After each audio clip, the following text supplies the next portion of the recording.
আসসালামু আলাইকুম viewers, welcome back to TMF cooking channel and lifestyle. আমি কেমব্রিজ থেকে বলছি, আপনাদের সিলেটের মেয়ে। ঈদের আর বেশি দিন বাকি নেই, সবাই নিশ্চয়ই ঈদের প্রিপারেশন নিয়ে অনেক ব্যস্ত। আমিও টুকিটাকি কিছু কাজ আগে থেকেই গুছিয়ে রাখছি। আজ আমি এই স্পেশাল গরম মশলা প্রিপেয়ার করেছি, ভাবলাম আপনাদের সাথেও শেয়ার করি যদি আপনাদের উপকারে আসে। এই গরম মশলার গ্রান এত ভালো যে কারিতে ব্যবহার করলে স্বাদও অনেক গুণ বেড়ে যায়। আমি আগে গরম মশলা বানাতে পারতাম না, হয়তো পুরা গন্ধ থাকতো বা টেস্ট তিতা হয়ে যেত, বাট আলহামদুলিল্লাহ এখন আমার গরম মশলা একদম পারফেক্ট হয়। পরিমাণটা ঠিক রাখতে হবে, আর ভাজার সময় সব কিছু একসাথে না ভেজে আলাদাভাবে ভেজে নিলে আপনার মশলার পুরা গন্ধও থাকবে না। যেমন ধরেন, কোরিয়ান্ডার সিডস ভাজতে একটু বেশি সময় লাগে, আবার কিউমিন সিডস তাড়াতাড়ি হয়ে যায়, তাই সব কিছু একসাথে না ভেজে আলাদাভাবে ভেজে নেবেন। আমার রেসিপি ফলো করে বানিয়ে নেবেন, আর আপনি সব থেকে কেনা গরম মশলা আর হোমমেড গরম মশলার ডিফারেন্স নিজেই বুঝতে পারবেন। আমার এই গরম মশলা আপনি যে কোনো মিট কারি, পিলাও, বিরিয়ানি, রোস্ট, এমনকি হালিম বানাতেও ব্যবহার করতে পারেন।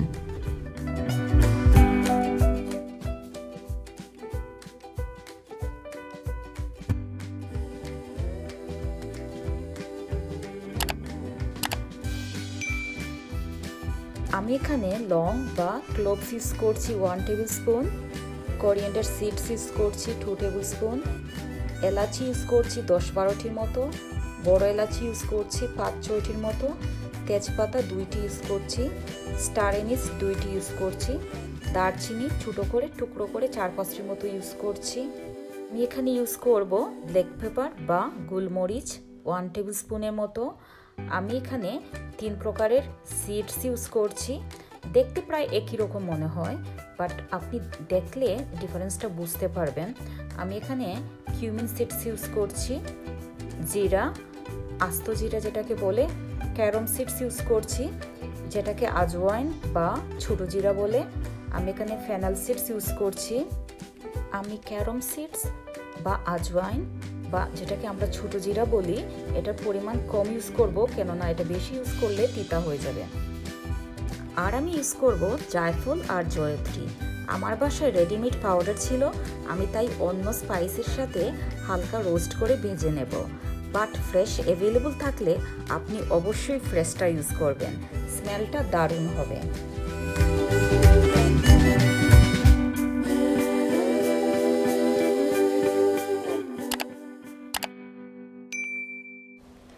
আমি প্রথমেই কোরিয়ান্ডার সিডসকে হালকা বাদামি করে ভেজে নেব, মাঝে মধ্যে নেড়েচেড়ে দেব।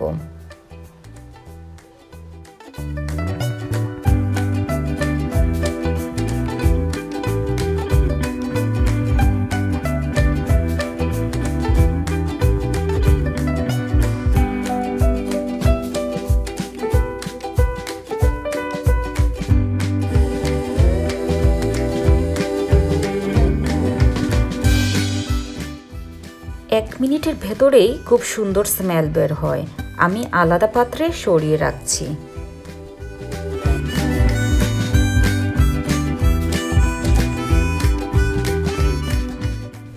আমি এখন 3 প্রকারের জিরা সিডস একসাথেই 30 সেকেন্ডের মতো হালকা ভেজে নেব, মাঝে মধ্যে নেড়েচেড়ে দেব যাতে পুড়ে না যায়।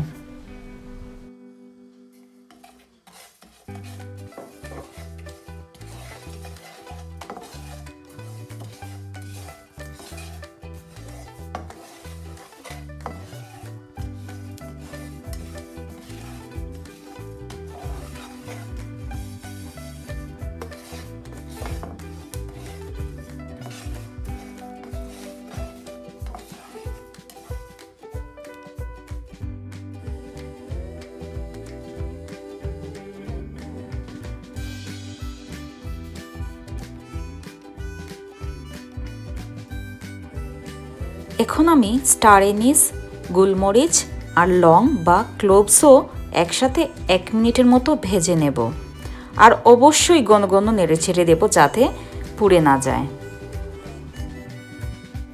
এখন আমি দারচিনি আর 2 প্রকারের এলাচিকেও ভালোভাবে লাইটলি ব্রাউন করে নেব। আপনি অবশ্যই দারচিনি আর এলাচির ভেতর ভালো করে ক্লিন করে নেবেন, যাতে কোনো ধরনের ময়লা বা পোকা না থাকে।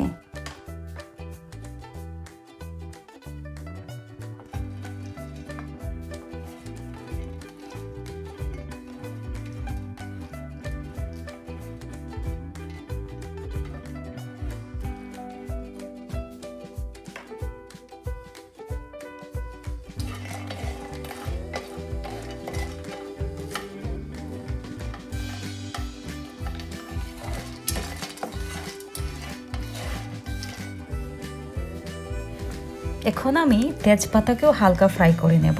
এটা ফ্রাই করতে খুব কম সময়ই লাগে। খেয়াল রাখবেন তেজপাতা যাতে পুড়ে ছারখার না হয়ে যায়। আসলে তেজপাতার কথা মনে হলেই অনেক জোকস মনে পড়ে যায়।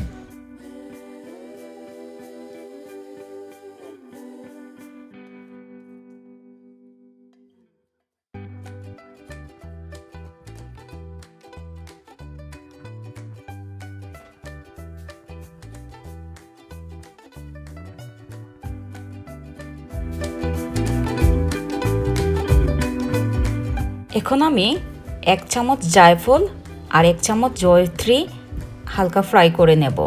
আমি 1 টিস্পুন ইউজ করছি এখানে।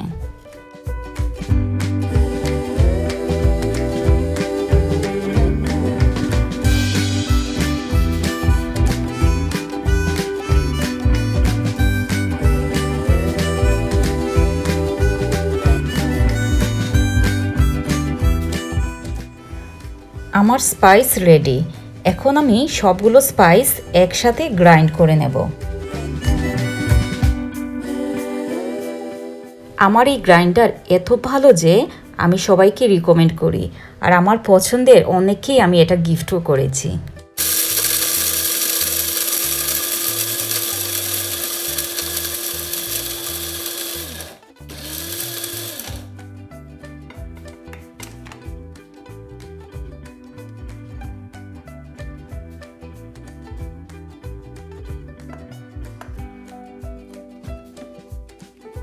আমার গরম মশলা তৈরি।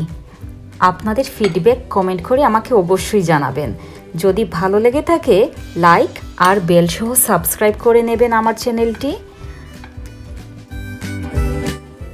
এতে আমি আরও বেশি মোটিভেট হব আর আপনাদেরকে বিনিময়ে ভালো কিছু উপহার দেওয়ার চেষ্টা করব ইনশাআল্লাহ।